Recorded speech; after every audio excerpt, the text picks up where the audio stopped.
Hello dear students, welcome back to the channel of Dr. Gaurav Verma. Students आज की इस video lecture में हम कंसिस्टेंट एस्टिमेटर के बारे में पढ़ेंगे। लास्ट वीडियो में हमने पढ़ा था अनबाइस्ड एस्टिमेटर, तो next is our consistent estimator of population parameter. तो आपने अनबाइस्ड में तो ये पढ़ा कि उसकी जो एक्सपेक्टेड वैल्यू है एस्टिमेटर की that will equal to its population parameter, ये चीज होती है।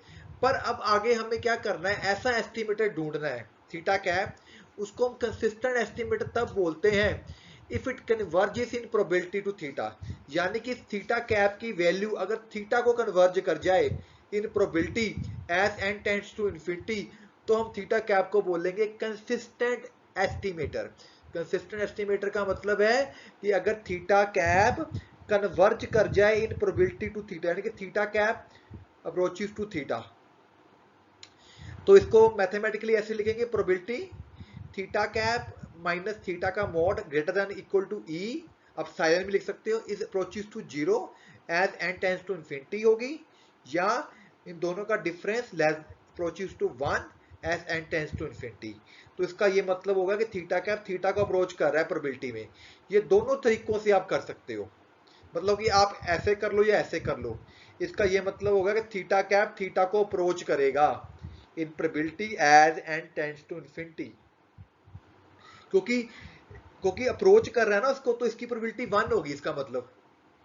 ठीक है, अगर वो दूर चला जाता है अप्रोच नहीं करता तो जीरो होगी। मतलब कि दोनों का डिफरेंस, अगर दोनों इक्वल है, दोनों का डिफरेंस ही बराबर हो गया तो इसकी प्रोबेबिलिटी वन होगी। तो ये इसका मतलब है।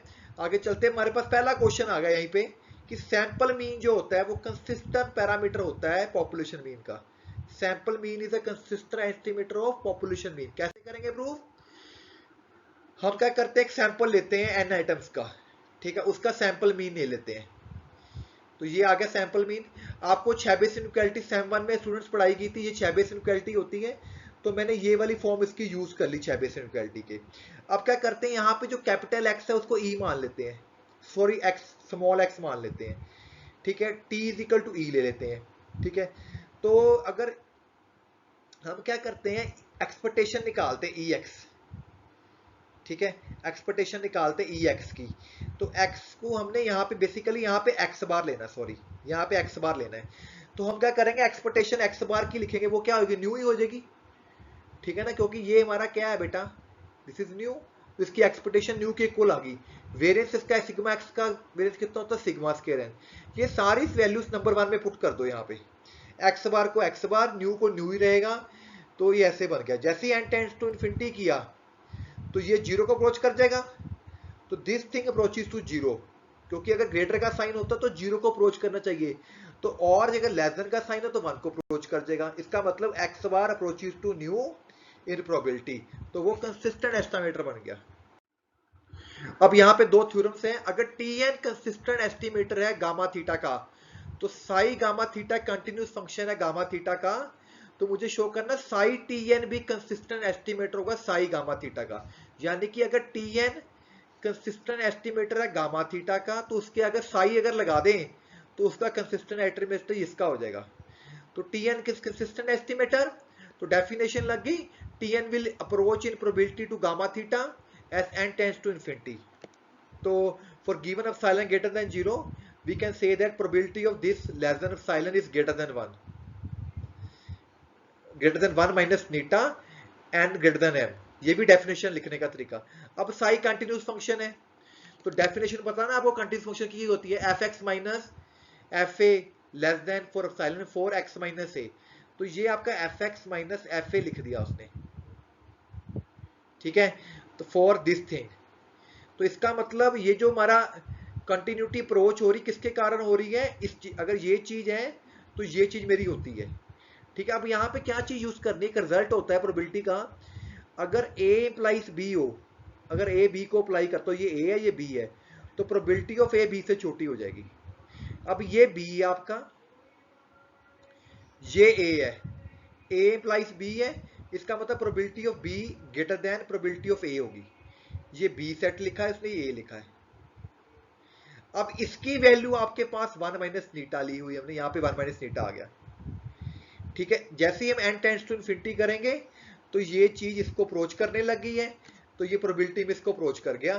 तो side T n is a consistent estimator of gamma theta using definition of consistent estimator. अब अगली थ्योरम, एक और तरीका भी होता है चेक करने का। अगर आपको चेक करना कि जो टी एन है वो सीक्वेंस ऑफ एस्टिमेटर है, ठीक है, और उसकी अगर एक्सपेक्टेड वैल्यू गामा थीटा को अप्रोच करती है, यानी कि इसकी जो एक्सपेक्टेड वैल्यू है वो किसी थीटा के फंक्शन को अप्रोच करती है, और उसका अगर वेरिएंस जीरो आ जाए, then we say that Tn is a consistent estimator of gamma theta. ये भी एक तरीका होता है चेक करने का, यानी कि आप उसकी एक्सपेक्टेशन निकाल लो, ठीक है, वो गामा थीटा कुछ भी आ गई थीटा का फंक्शन, अब क्या करो उसका वेरिएंस निकालो Tn का। अगर वो वेरिएंस जीरो को अप्रोच कर गया एंड टेंड्स टू इंफिनिटी पे, तो Tn आपका कंसिस्टेंट एस्टिमेटर होगा गामा थीटा का। ये स्टूडेंट्स एक और तरीका है कि आपको चेक करने का कि उसका Tn कंसिस्टेंट एस्टिमेटर बनेगा कि नहीं बनेगा। अब डेफिनेशन है, हमें ये चीज प्रूव करनी है, यानी कि ये इसको अप्रोच करेगा प्रोबेबिलिटी में, इसका मतलब इसकी प्रोबेबिलिटी लेस देन एप्सिलॉन होगी for greater than 1 minus theta. अब हमने क्या किया, वही 6 बेस इनइक्वालिटी लगाई, ठीक है, यहाँ पे Tn x की जगह Tn ले लिया 6 बेस इनइक्वालिटी में, और वहां पे लेस देन होता है variance over sigma square, less than के लिए हमने ग्रेटर के लिए यूज कर ली, ठीक है, इसको एक नंबर डाल के छोड़ दो, मतलब कि 6 बेस इनइक्वालिटी में भैया x की जगह Tn ले लिया गया, x की जगह Tn ले लिया गया। अब हमने क्या करना है, इस चीज को लेके चलते हैं सिर्फ, ठीक है, इसमें E theta T n add कर लेते हैं, तो mod of A plus B is less than equal to mod of A plus mod of B होता है, ठीक है। अब भाई कैसे करना है आपने ये देखना है, ठीक है, नेक्स्ट स्टेप पे चलते हैं।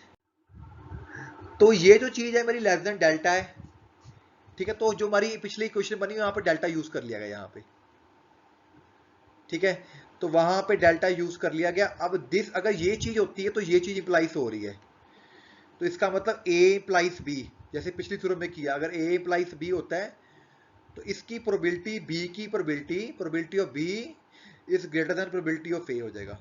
अब ये चीज क्या है, नंबर 1 इक्वेशन ये बन जाएगा, ठीक है। अब आपको ये इसको अप्रोच करता है, ये गिवन है, ये चीज इसको अप्रोच करती है, तो इन दोनों का डिफरेंस लेस देन डेल्टा 1 मान लिया गया, और ये जो चीज है आपकी जीरो को अप्रोच कर रही है, इसको उसने नीटा मान लिया। तो ये दोनों वैल्यूज यहां और यहां पुट कर दी गई, ठीक है, यहां पे डेल्टा ऑलरेडी है, तो डेल्टा प्लस डेल्टा 1 ऐसे बन जाएगा, उसको अब साइलेंट लिख लिया इसने, ठीक है। यहां पे एक नंबर m चूज किया, तो so that this thing is happening, इसका मतलब Tn is approaching to gamma theta in probability, तो वो कंसिस्टेंट एस्टिमेटर बन गया। अब अगला क्वेश्चन है कि n वेरिएबल्स हैं, पॉपुलेशन मीन है और वेरिएंस सिग्मा स्क्वायर है, show that sample mean is a consistent estimator, वही पहले एग्जांपल। तो जो हमें क्या करते हैं, ई एक्स बार ले लेते हैं, हमें ये आपको पता हो चाहिए ई एक्स बार न्यू के इक्वल होता है और variance of X bar sigma square n के इक्वल होता है। मैं क्या करता हूँ, एक स्टैंडर्ड वेरिएबल बनाता हूँ, स्टैंडर्ड वेरिएबल जेड, ठीक है, x minus mean upon S D. तो मुझे ये चीज शो करनी है कि इसकी जो प्रोबेबिलिटी 1 के इक्वल होगी एज टेंड्स टू इन्फिनिटी। तो हम क्या करते हैं, इसी को ले लेते हैं, यहाँ पे x माइनस न्यू की वैल्यू जो हमने पुट की थी पीछे अभी, z इज इक्वल टू लिया ना मैंने standard variable x minus new upon sigma व रूट एन, तो यहां से उसकी वैल्यू पुट कर दी, जब मॉड को उठाएंगे प्लस माइनस हो जाएगा, so it is probability problem, ऐसे बन गया, इसको उसने अल्फा अल्फा पुट कर दिया, इसको ऐसे लिख लिया। तो ये स्टैंडर्ड इंटीग्रल होता है, इसकी वैल्यू क्या होती है, रूट 2 पाई, तो रूट 2 पाई से रूट पाई कट गया, 1 आंसर आ गया। तो यही मतलब है, इसका मतलब X bar approaches to mu in probability. आगे क्वेश्चन है कि n वेरिएबल्स हैं वो बर्नौली वेरिएट के हैं, अगर 1 होता है तो प्रोबेबिलिटी p है, अगर x 1 है, अगर 0 है तो प्रोबेबिलिटी 1 माइनस p है। तो मुझे शो करना this is a consistent estimator. हम क्या करते हैं बेटा, ये इंडिपेंडेंट वेरिएबल्स हैं, तो समेशन xi ले लेते हैं, क्योंकि यहाँ पे समेशन xi की बात कर रहा है। अगर x आपका बेटा बर्नौली का होता है ना, बर्नौली का, तो समेशन xi हमेशा बाइनोमियल डिस्ट्रीब्यूशन को फॉलो करती है, और आपको पता है बाइनोमियल डिस्ट्रीब्यूशन का मीन n इंटू पी होता है और वेरियंस npq होता है, ठीक है। अब हम x बार बनाते हैं, x बार का मतलब summation xi upon n, t upon n हो गया, तो इसका ई एक्स बार किया तो अपने आप p के इक्वल आ गया, और इसका वेरियंस किया x बार का, तो वो हो गया 1 by n square T variance T, value put कर दी, यहाँ से एनपी क्यू 1/n आ गया, n टेंड्स टू इन्फिनिटी क्या 0 आ गया। इसका मतलब क्या हुआ कि जब एक्सपेक्टेशन ऑफ एक्स बार की वो पी के इक्वल आ रही है, उसका वेरियंस करने पे 0 आ रहा है, इसका मतलब हो गया x bar is a consistent estimator of P. Theorem number 2 जो मैंने अभी लगाई है, सो ये चीजें हो गई हैं, तो x bar consistent estimator of P हो गया। तो ये हमने कंटिन्यूटी वाली थ्योरम की थी। तो ये जो मेरा क्वेश्चन में दिया गया है, ठीक है, ये चीज, ये पॉलिनोमियल एक्स बार में है, it is a continuous function. तो अगर एक्स बार पी का एस्टिमेटर है, तो ये जो पॉलिनोमियल है यहाँ पे जहां जहां एक्स बार आ रहा है वहां पी कर दो आप, तो it is a consistent estimator of P, P minus P. तो दो थ्योरम्स यूज की गई हैं इसमें, ठीक है बेटा, इंपॉर्टेंट क्वेश्चन है। अगला क्वेश्चन देखिए, कहता है कॉची डिस्ट्रीब्यूशन में जो है वो सैंपल मीन कंसिस्टेंट एस्टिमेटर नहीं होता, सैंपल मीडियन होता है। कॉची डिस्ट्रीब्यूशन में sample mean is not a consistent estimator, sample median is a consistent estimator. Cauchy population का ये फार्मूला होता है, आपको याद रखना पड़ेगा, ठीक है।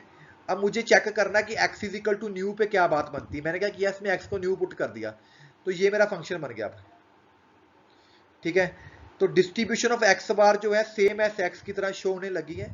अब आपको इसकी जब एक्सपेक्टेशन निकालोगे ई एक्स बार को, तो न्यू के इक्वल आ जाएगी, पर जो इसका वेरियंस है वी एक्स बार का वो वी एक्स के इक्वल ही आएगा, यानी कि वेरियंस जीरो को अप्रोच नहीं करेगा।